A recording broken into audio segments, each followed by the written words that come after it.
I take my laser gun and I go pew pew pew! TechNiaMa. Hello, welcome to TechNiaMa, and you can see now I'm inside a small-ish room with a lot of equipment, and if you look over there, you see a computer and a lot of screens and a big-ass keyboard. Okay, and there's more keyboards over there, below, 2 more layers. And they are blinking LED lights and everything. Okay, if you don't know what it is, we're going to find out now. So this is the new den of, what can we call this a den? Man cave. Man cave. A man cave of Jerry. And he just remodeled this room into something that you can make sound. Yes, make sound. Make sound. Okay, so can you just explain a little bit what is everything inside here? Just quickly, within 2 minutes. 2 minutes. Okay. When we are not teaching, we have some other work to do. Some other work is we work on film sound design for movies and short films. So this place is what we call a media composer's studio, where we use this place to design sound, compose music, and also at the same time do rough mixes for 5.1. So this room is 5.1 surround sound ready.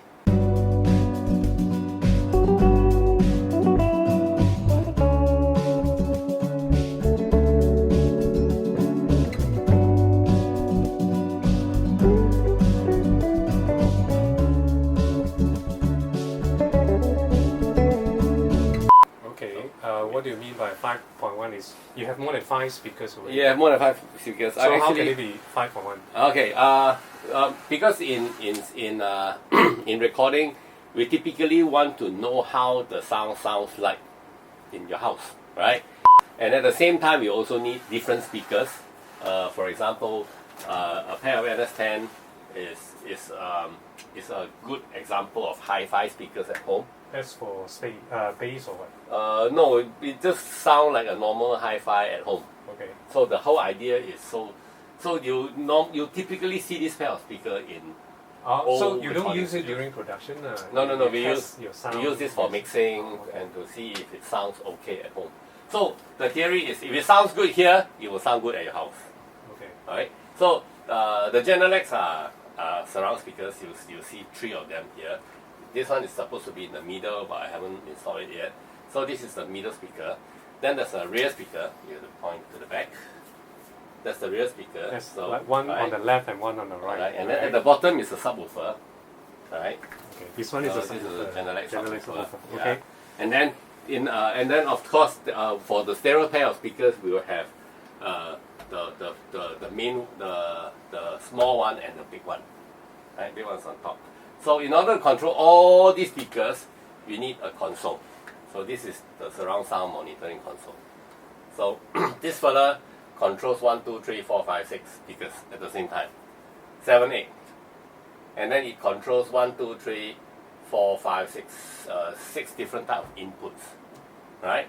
And at the same time, because I have more than a pair of stereo speakers, I have another system for stereo monitoring.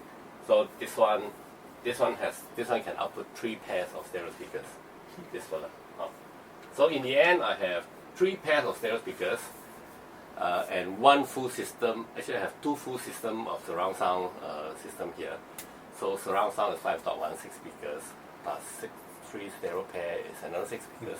So I have 12 speakers in this room. Yeah. So filmmakers, if you want to make movie sounds or music or composing or whatever, right, you can come here. Yeah, I can come here. Yeah. And pay lah. Yeah, pay. Yeah. Nothing is really free lah. Air is free. Air is not free at all. Okay. Nowadays. Just now you mentioned a few keywords, which is like really important. Okay. Some people may not be very clear about it. Okay. It's basically you mentioned about composing, Yes. scoring, and another one, sound design. So in a nutshell, what are the differences? Okay. For composing, right? Composing, right? So to compose a music, typically for film, there are actually two different school of thoughts.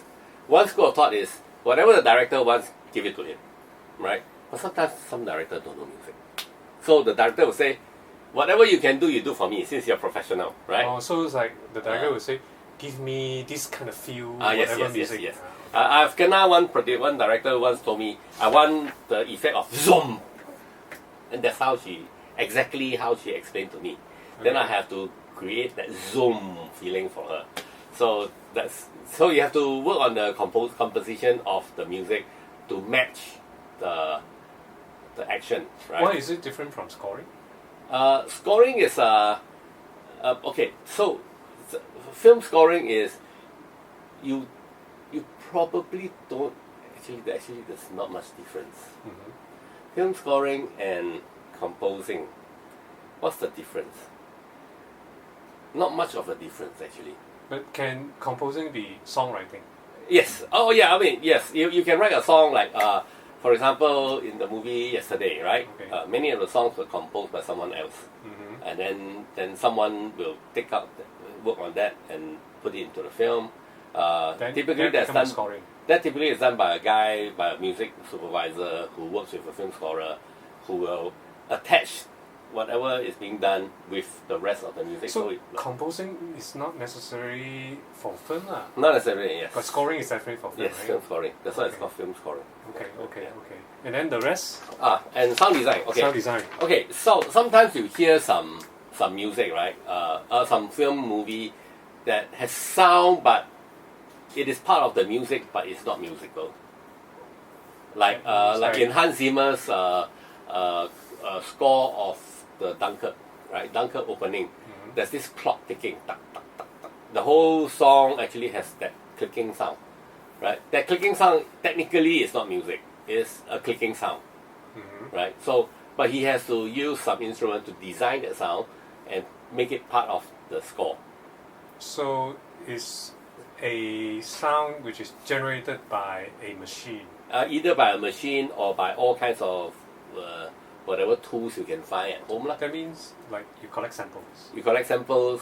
The guy who did Godzilla, Okay. Bear something, I forget his name. What he does is he has a lot of toy pianos, old instruments, and then he'll sample those very strange sounds and turn it into an instrument that he can use in the On the computer, In the computer, or in yeah. a editing software. Lah. Okay, Okay. this episode is becoming very serious. And it's becoming quite long. I just Yeah. said like we have 2 minutes to explain. TechNiaMa is not supposed to be serious. Okay, so at least today we know the difference between Yes.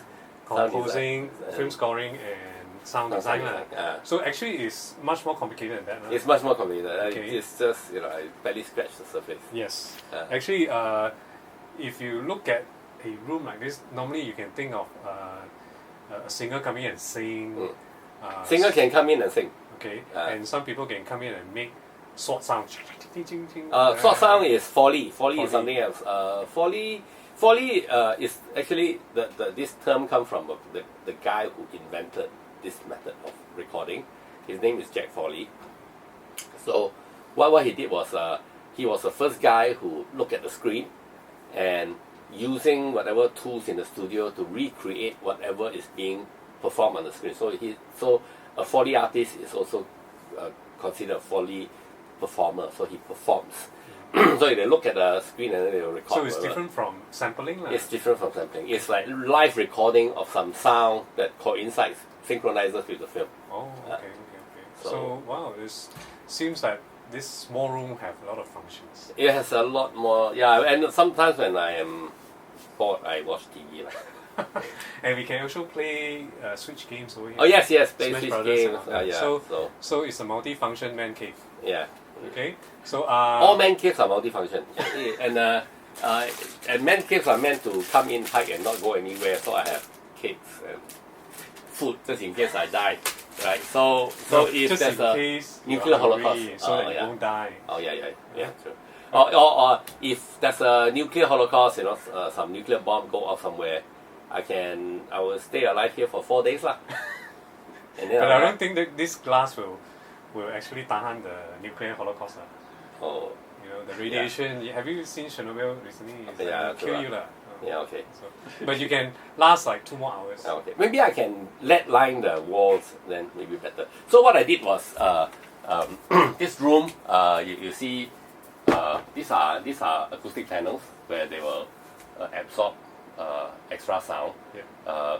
The traditional way is the whole room will be like this, but nowadays you see a lot of studio designs they no longer do this. So what we do is we strategically position this in a position where it disperses the frequency, so it won't sound so bad, and it won't look very bad. And, so the room don't. And technically this room is a bit longer though, right? Now we have this wall. And yes. this wall between the Oh original yeah. wall, There are actually there's 3 something layers. between. There are 3 layers of wall here. So there's a hard. So what you see now is a veneer. Behind the veneer is hard wall. Hard wall, behind hard wall is rock wool. Rock wool, then it's a brick wall. Then after the brick wall, there's another rock wool. Then from the rock wool, there's another hard wall. Yeah, So basically, if the monster kills someone on the I other won't side hear. of the I wall, won't you hear them. anything, I won't right? know lah. Godzilla can pass by lah. I will hear the vibration on the floor, but I won't know it's Godzilla lah. Or people screaming, I won't know lah. Okay. So then I have changed this to thicker glass, right? So when you close this, it blocks most of the frequency. So the thing is, I don't want to disturb my neighbor, right? And So there's a lot of soft toys on top. a lot of soft toys, yeah. What is the function of the soft toys? Uh, It's because you are the collector, or there's a specific function in this room? okay. Okay. I don't want to buy ugly-looking tube traps. So tube and bass traps. So bass traps are basically high-density material that absorbs bass frequencies. So I have a lot of old curtains, so which I roll up and put on top and cover up with soft toys. And also I made this tube tap myself. So behind this is soft, right? Behind this is actually the wall. So the bass frequency goes in and then Won't bounce back. it will not bounce back. Yeah. So when you come in here, No echo. no echo. Everything is there. Yeah. Yeah. Okay. So you have to put in a lot of effort actually into designing a room Yes. that is specifically designed Yes. to Pay me, I can design for you. yeah to do film scoring, composing, Yeah. recording, whatever, everything. That's why you need to pay lah. Yeah, that's what you pay. Yeah. I mean, you can call and ask for a friend to help lah. But please pay that friend. Yeah. Because these are quite specialized knowledge, and this knowledge don't come by easy. Of course, you can always. Of course, you say, "Oh, I have money, so I want to pay a expensive Japanese designer." Of course, you can do that lah. Then he will probably drop the ceiling. I've seen one studio this size. The Japanese designer dropped the ceiling height to this high. Can ah? Can. So the whole ceiling inside is Oh, absorbent material. Okay. It's scary. I heard that the booth that Michael Jackson sing also quite small. Right? Very small, yeah. Yeah, how- because they want something really dead. So if you listen to a lot of songs, Michael Jackson or one era of music, the vocal is very dry. Oh. Then if you listen to some Chinese recording, one era, the vocal is very wet. The wet meaning a lot of echoey, very echoey. I've once visited one recording session in China. The studio is as big as a basketball court. It's very big, and then Because they have money to do it. Or? because they have money lah. You see, pay lah. Pay, yeah. But it really depends on what you want, right? If you But listen Michael to Jackson also very He rich, right? ah. But He how rich, come ah. so use a small one? Because of the effects. but everybody only want to listen to Michael Jackson, lah. Oh, no matter where he sings, Yeah, also doesn't it's nice. matter. Okay. And some more, Michael Jackson, if you can go watch some of the YouTube videos that tells you how he composes, you realize they don't really they don't compose melody first. They typically start with the rhythm. So the melody come last. Actually, I realize nowadays a lot of Asian writers are writing that way. They start with the rhythm, the chord structure, the progression, then only they feed the melody into it. So some composers, if it's a very old-fashioned like me, I'll begin with the melody, make sure the melody works properly, then only I'll work out the harmony, the chords. It's a different style. It's the different approach in composing, but anyway, it's fine lah. Basically, anyway, it's fine. As long as the music can. Okay, it works lah. It Works, works lah. okay. Yeah, lah. Yeah. And for us, we typically stay away from music albums and all that for 5 reasons. Number 1, too much piracy. Number 2, we are too old for that shit. That's all for this introduction of this room, and we will have more episodes if we have more questions about Oh yeah, you have music, yeah. sound design, recording, or whatever. Yeah. And probably we will talk about mixing sometime later. Mixing or Yeah. the software that we The use. software and all Yeah. that. So The microphone. one of the yeah. most serious TechNiaMa episode ever. Oh, I'm very serious. I didn't make a single joke. Oh yeah, shit. Yeah.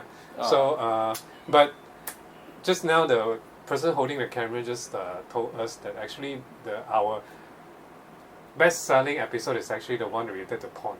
Okay, so this is gear porn, still porn. Take off your clothes. This is still porn. This is gear porn. Yeah. So I'm not sure whether the next episode is a porn episode or not, Yeah. but we'll try our best Yeah. to boost up the Maybe- viewership of Yeah, the so we can episode. talk about synthesis, synthesizers. Yeah, porn sound, Yeah. porn music. Yeah. Hey, porn film scoring got God! Wow! Foley. No. So anyway, we are running out of card space. We'll talk about this sometime later. Yeah. About my experience with the industry. porn industry. And Okay. then, yeah. Okay, that would be good. Okay. All right. So- See you. See you.